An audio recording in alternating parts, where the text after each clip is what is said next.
জাকির নায়েক কঠিন লেকচার দিলেন হিন্দুদের শিখ ধর্মকে নিয়ে। হ্যাঁ প্রিয় দর্শক, হিন্দুদের শিখ ধর্মকে নিয়ে একটা জাকির নায়েক কঠিন লেকচার দিয়েছেন। এই ভিডিওটি সম্পূর্ণ লাস্ট পর্যন্ত অতি অবশ্যই দেখবেন। বিশেষ করে হিন্দু ভাইরা ও মুসলিম ভাইরা অতি অবশ্যই ভিডিওকে সম্পূর্ণ লাস্ট পর্যন্ত না টেনে দেখবেন। এই ভিডিওতে একটা জাকির নায়েক হিন্দু ধর্মকে নিয়ে শিখ ধর্মকে নিয়ে কঠিন উত্তর দিয়েছেন।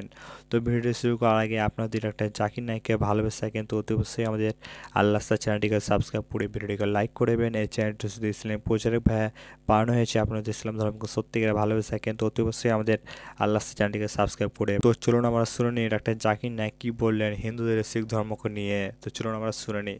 শিখ ধর্মে ঈশ্বরের ধারণা সম্পর্কে বোঝার চেষ্টা করি। যদিও শিখ ধর্মকে পৃথিবীর একটা প্রধান ধর্ম বলে ধরা হয় না, তারপরও এদের অনেক অনুসারী। এটাকে বলা হয় হিন্দুইজম থেকে উৎপন্ন হওয়া একটা ধর্ম। এই ধর্মের প্রতিষ্ঠাতা হলেন গুরু নানক। সময়টা পঞ্চদশ শতাব্দীর দ্বিতীয় ভাগে। জায়গাটা পড়েছে পাকিস্তান এবং উত্তর পশ্চিম ভারতে। জায়গাটার নাম পাঞ্জাব, 5 নদীর সমাহারে যে ভূমি। গুরু নানক সাহেব তিনি একটা হিন্দু ক্ষত্রিয় পরিবারে জন্মগ্রহণ করেন। বর্ণের দিক থেকে তারা যোদ্ধা।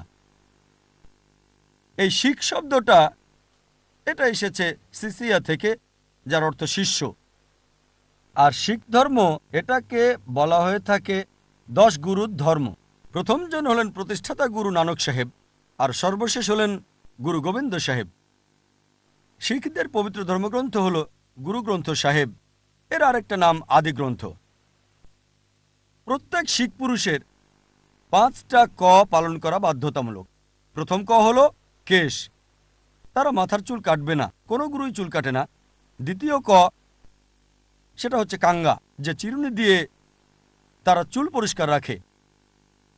তৃতীয় ক হলো কড়া, অর্থাৎ ধাতু বা লোহার চুড়ি ব্যবহার করে শক্তির জন্য। চতুর্থ ক হলো কৃপান, একটা ছুরি আত্মরক্ষার জন্য ব্যবহার করা হয়। পঞ্চম ক হলো কাচ্চা, অর্থাৎ হাঁটু পর্যন্ত লম্বা আন্ডারওয়্যার, দ্রুত চলাফেরা করার জন্য। প্রত্যেক শিখ পুরুষ শিখ ধর্ম অনুযায়ী এই 5টা ক অবশ্যই পালন করবে।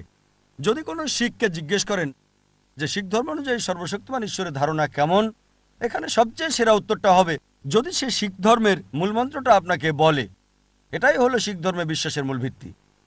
এই মূলমন্ত্রটা আপনারা পাবেন গুরু গ্রন্থ সাহেবের প্রথম খণ্ড প্রথম অধ্যায়ের প্রথম অনুচ্ছেদে। এটাকে বলা হয় জাপুজি। এখানে বলা হয়েছে ঈশ্বর তিনি কেবলমাত্র একজন, তাকে বলা হয় সত্য সৃষ্টিকর্তা, যিনি ভয় এবং ঘৃণা থেকে সম্পূর্ণ মুক্ত, অমর, জন্ম নেননি। অনেকগুলো নাম দেওয়া হয়েছে।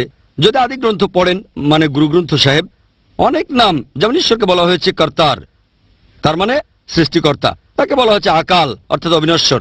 তাকে বলা হচ্ছে সাহেব, যার মানে প্রভু। তাকে বলা হচ্ছে পরওয়ারদিগার, যার অর্থ পালনকর্তা। তাকে বলা হচ্ছে কারিম, পরোপকারী, রাহিম, করুণাময়। এছাড়াও বলা হয়েছে ওয়াহে, একমাত্র সত্যি ঈশ্বর। আর শিখ ধর্ম কোন অবতারবাদে বিশ্বাস করে না। হিন্দুরা যেটা মানে যে ঈশ্বর মানুষের রূপ নিয়ে পৃথিবীতে আসেন। শিখরা মূর্তি পূজার ঘোর বিরোধী।